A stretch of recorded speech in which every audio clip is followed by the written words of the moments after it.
there's nothing really out of limits for that matter, and I'll probably use snippets from every bit of it just to try to put together something that sounds halfway reasonable and doesn't make me sound like a complete idiot. Yeah, you might get more subs for being an idiot. You never know. No, man, I tried that the first year. I was real honest, and it didn't work. So I gotta hide my stupidity a little bit.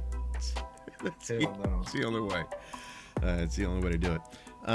We were talking earlier about a couple different things, and you had made mention about the fact that in your younger years, you may have been a bit, as they say, nefarious.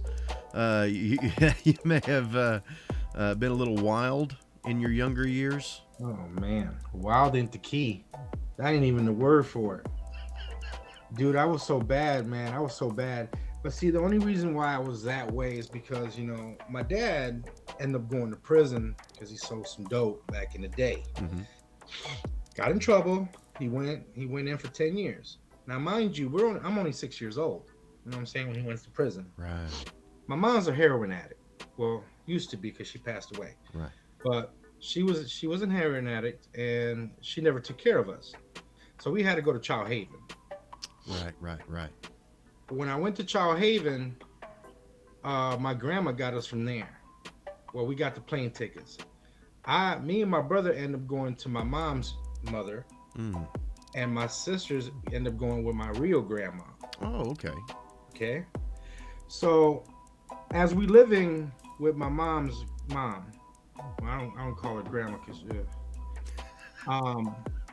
there's a story behind that, I can tell. Yeah, I'm gonna tell it to you right now. Now, she has this kid. The kid is probably like 15, 16, but I believe he was possessed by the devil. Because the dude just tortured me and my brother over and over and over till we got fed up with it, and we actually, she ended up kicking us out of the house. Right? I got you. Because the devil child didn't want us there. Right. We're stepping over boundaries. He ain't like that. I think he was special needs or something. It had to be something like that. You know what I mean? Because the dude just used to flip. Wow. And anyway, so we living outside of Puerto Rico for about a year and a half. My grandma come get my brother first. So now I'm by myself in the streets of Puerto Rico for an additional 2 years by myself. Wow. And this is what, I tell people that always say they had a rough life, but they don't see what another person go through. Mm-hmm. You know what I'm saying? So as I'm in the streets of Puerto Rico, man, I'm eating out of garbages. I'm laying, sleeping outside. Real deal. You were on the streets. Real right. deal. I'm 8 years old, out in the street, trying to survive. Yeah. Getting beat up by homeless people, all that good stuff.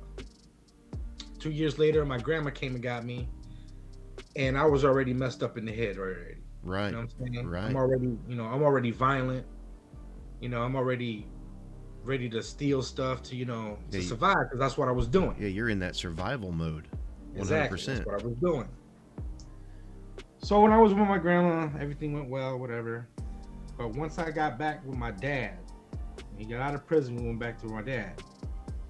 And once I got back with my dad, it was just, he used to beat the hell out of me and my brothers and sisters and stuff, and survival mode kicks in, you know what I mean? Yeah. So I'm what, 12 years old now, out in the streets, you know what I'm saying, stealing, breaking into people's houses, and doing that stuff. So when I finally turned 16, I got caught. And I did 2 years in the county jail. At 16? At 16. Yep. I spent my 18th birthday in that mug. Man. And I lost my mom from an overdose of heroin, and I was in jail. They notified me in jail. I was the only person that knew. Jeez, man. They notified me in jail. You know how the chaplains, Yeah. So when my mom passed away, I really didn't care. Like, that didn't bother me a bit. Right. Right. And then I got in trouble again for knocking out 2 police officers. They stopped me off. Look, I'm just coming out of work. This is the funniest thing, though. I'm just coming out of work. I can picture you knocking down 2. I can do it, man. I can picture it. It's just crazy because I'm just walking down the street, just got out of work. Police pulled me over, talking about what am I doing? Like, what do you think I'm doing? I just got out of work. Yeah, I just got out of work. Well, you look like a suspect that we were. How do I look like a suspect if I got batter all over me, bro? Let's be honest here. So he got mad about that, and he grabbed me by my throat. No. That's a no. You know, I'm still on survival mode. It's over for you. Yeah, can't do that. It's over for you. It took one uppercut to the chin. He was down. Yeah. The partner came out of the car, tried to grab me. I elbowed him, and he was down. Then 2 SWAT cars was coming up. I just put my hands out like this. Here you go. There you go. That's smart. I ain't gonna fight all of y'all. That's smart. I can take 2, but come on now. I did a year in the county for that. Wow. Yeah. I've been in a lot of trouble in my life. Holy cow! Now, when you got out that last time, you said that you went in because they got you when you were coming back from work. You went back to work after that, and we had talked before about how you used to cook. Right. Tell me a little bit about that. Oh man, I've been cooking since I've been a scrub. Yeah. Like a little scrub. My first job was at Long John Silver's, man. And the Long John Silver's I worked for did everything out of scratch. None of that box, none of that. Everything's from scratch. We had to bake everything, do everything from scratch. So I started learning from them, but my grandma's the one that really taught me how to cook because she cooked every day at home. She was like, you do this, you do this, you do this. That's how I know how to cook Spanish food. American food, when I moved over here, that's all I did was American food. Yeah. But you got that background from the grandmother. Yes. Very cool. Very cool. Yeah, I feel the same way on that one. My grandmother was the one that I picked my culinary skills from. I watched her for years and years and years as a little kid, and that's where I got mine from too. So, so what do you think? Going back on that, going back on your cooking career, what would be like your favorite time, your best job, your best cooking experience in your past? I used to work for this restaurant called Hennessy's Pub. Okay. It was an Irish joint. You're speaking my language now. We did shepherd's pie, fried perch, stuff like that. Yeah. And like right there, everything's cooked from scratch as well. Right. We don't even prep anything. We make sure we don't prep nothing. Right. As soon as it's ordered, we cook it. See, the restaurant, when you do a sit-down restaurant, it's a 50-50 thing. So 50% you're going to get busy, 50-50 you're not going to be busy. Yeah. So why do so much prep? Exactly. So I decided, because I was manager at nighttime, I decided to stop all the prep. And then we just do everything as soon as they call it. There you go. And that worked out pretty well because we wasn't losing product. Right. And the product can only sit there, meat can only sit there 3 days as it's cooked, and then it's over. Now, sauces is 7 days. Right. You know what I'm saying? Like fruits and vegetables, 7 days. Anything canned is 30 days.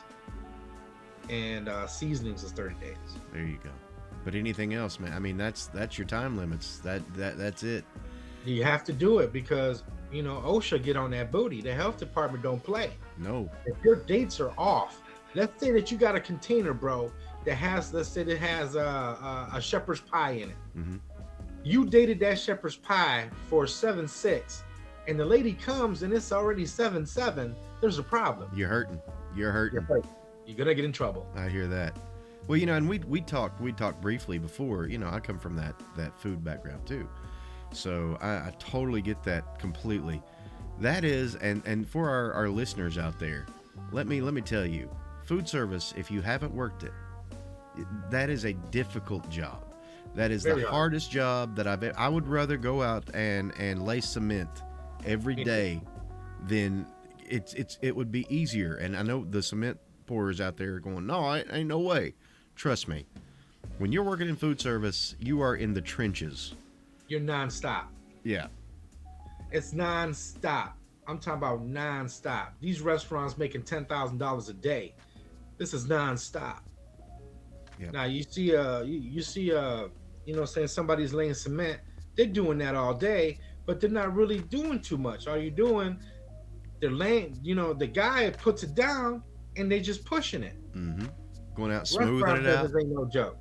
You're not pushing nothing. You're cooking, you're sweating, you're moving, you're making sure customers come in and you're getting the hell out. Mm-hmm. And that's the way you're supposed to do it. Anything, listen, I do not like my time limit. My ticket times are less than 5 minutes. There you go. No matter what I'm cooking. If you cannot make your ticket times be 5 minutes, you're gonna lose money. Yep, just how it is. You have to be as fast as possible and efficient as possible. Mm-hmm. You can make a mistake, you know, laying down bricks. Yeah. You can't make a mistake cooking because they're leaving. That's right. That's right. And the thing is, you don't just lose that customer that night. You don't just lose that money. You lose that customer forever. Yep. Forever. And you lose that money forever. You get the bad reviews, and you get the bad reviews. Yep. Yep. You know, there's bad reviews. People do reviews on food. Normal people, not just people that get paid for it, but normal people do it too. Mm-hmm. Oh, and they will put your shit to the ground. Well, you with look one bad review. You look at something like TripAdvisor. Anybody can get on there and just and I like that, but you got to be careful, guys. Food service is it's no joke. It's no joke. You don't get into food service unless you really plan on working. That's what I say. Yeah, you got to run that. Yeah, you have to. Absolutely. And you're working more than 8 hours if it's busy. So get ready. I hear that. Now, your channel online and you stream every night, just about. Mm-hmm. I mean, it's very rarely that you're not on streaming. Right. How did that channel really come about? What was the catalyst that really made that channel happen? Whoa. Let's see. My channel, I had back surgery. Well, my back was going out. Okay. Uh-huh. When my back went out, I was just laying in the bed. I couldn't do anything for like 2 weeks till I got back up. So I had back surgery. In that back surgery, I was asleep in my room. And all of a sudden, you know, saying the dream was about a YouTube channel. Mm. And they gave me the name, Arcade Pop. It gave me what I'm supposed to be doing and all that stuff. Yeah. It was like a movie or something. And then like the next day I started buying camera equipment. There you go. Like I bought a GoPro and I bought a Sony 6000. And then my doctor still told me to be active. So I started going out to the arcades. There you go. Yeah, yeah. And I started recording the arcades and how you can beat this and, you know, stuff like that. Mm-hmm. But my channel definitely came from a dream. And my slogan is that we have love, we give love, and by all means, we share whatever. That came out of when I changed my life, because I was really bad. I was a bad person. Don't get me wrong, because, I was really bad. But when I changed my life, I started showing love, like a lot of love to everybody. Yeah. Because I was different. I used to, show a lot of hate instead of love. Mm-hmm. So when I changed myself, this channel just came about. Wow. And then it's all about love in my channel now. Wow. Like we do nothing but love. I don't have no nonsense, none of that on my channel. Right, right. Like you can come in there, kick off your shoes, chill out, talk about whatever you want. Nobody's gonna judge you. Mm-hmm. Nobody's gonna hate on you. None of that. And that's, that's the one thing that drew me into your channel initially. What, 2 years ago, roughly? I saw that love there, and I thought, this is something you don't normally see. This is something you don't see on the internet. I want to be a part of that. That's what I want to be a part of. And I don't know, maybe I think other people feel that same way. We enjoy that place to hang out, and I hate to say this phrase, but for lack of a better term, it feels like a safe space on the internet where you can actually go and just be yourself, let yourself be yourself. And it's a safe zone. It's a safe zone. It really is. Like point blank period. You had a bad day, come talk about it. Yep. We'll try to make sure that tomorrow won't be as bad. You know what I'm saying? Get that out your chest. And that's again, that's one of those things that I believe keeps your viewers coming back night after night after night every time you're on there. And again, we've kind of you've created this beautiful family, and we the viewers have partaken in this and become part of this. And I think it's great that you went from somebody who used to show that hate to the complete opposite, the complete, I mean, absolute 180 turnaround. That is alcohol had a part of me being so mean. Yeah, okay. I used to be a bad alcoholic. Really? I drink a gallon of Southern Comfort in a day without a problem. Okay. Yeah, and I used to be, a mean drunk. They used to call it a mean drunk. I understand. I was a happy drunk till somebody pissed me off. Then the rest of the day is mean drunk. That's it. Right. And but like I tell everybody all the time, man, we don't got fans. I don't have fans, guy. We don't do that fan shit here. Yeah.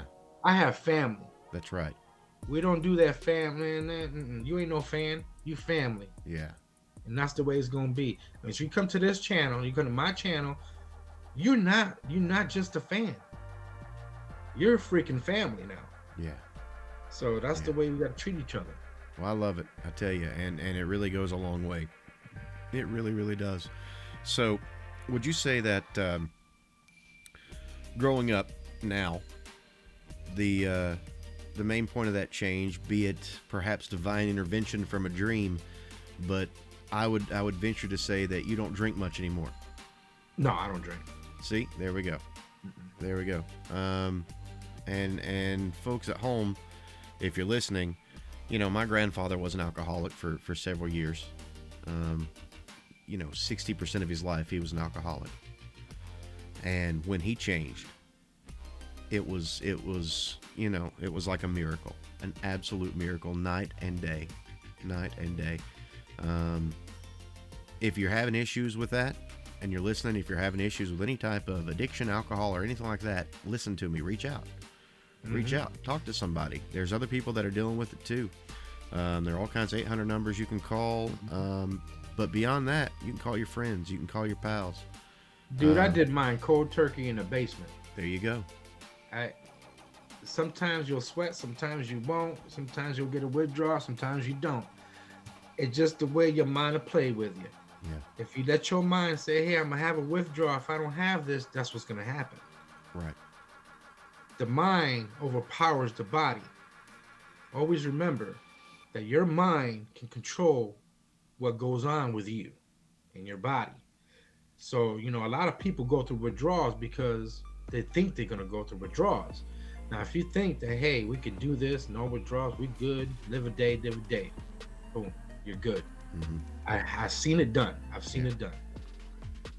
So that's and then that'll be the moral of this episode. And those listening at home, we just allow these things to go on. We don't really script it or anything. We just allow it to happen. So the moral of this one is, hey, number one, it's okay to be in a rough situation. It's okay to be stuck in a situation, but also know that you can change. And other people have done it. Other people that have been down worse roads, they can do it. You can do it. And Arcade right here sits as proof of it. I do as well. And the more that you will hear these episodes, the more you'll understand why I am living proof that anybody can change. Anybody can change. And arcade, like you said, it starts there in the mind, that mental battle. And I think that for me, that's been the main difference between before 30 and now after 30. For me, is my mindset. Right. Completely changed my mindset. I used to be very selfish. Now, quite the opposite. I'm probably the last person I think about. Right. So, and that's one of those things that happens. And I don't know, the catalyst for me was probably my divorce. That was probably the thing that said, you know what, you need to get things right. You need to make sure you're okay. Not that I was a bad person, quote unquote, but right. Look, man, I didn't show my ex-wife the love and attention and respect that she deserved. I didn't do the things that I should have done as a husband to take care of her like she deserved. The best thing I ever did, the most husband thing I ever did for her, was let her go so she could find a man to take care of her. Right. Like she deserved to be taken care of. So that's one of the things that I've learned in my life. So yeah, thank you so much for being on the show with me today, Arcade. That's great. Yeah. Anytime, buddy. Anytime. I would love to have you back another time, and we can do another episode, folks. At home, if you're watching, thank you again for watching, or listening, should I say, because that's really what you're doing to this. So thank you so very much, and we'll see you again next time. Arcade, have anything to say to our folks, our fine listeners out there? I just want y'all to be blessed, man. Don't do nothing else but be blessed, and use your mind as a positive way, not a negative way. There you go, folks. We'll catch you on the flip side. You stay cool. I'll see you later, Arcade. All right, Hojo. Peace out.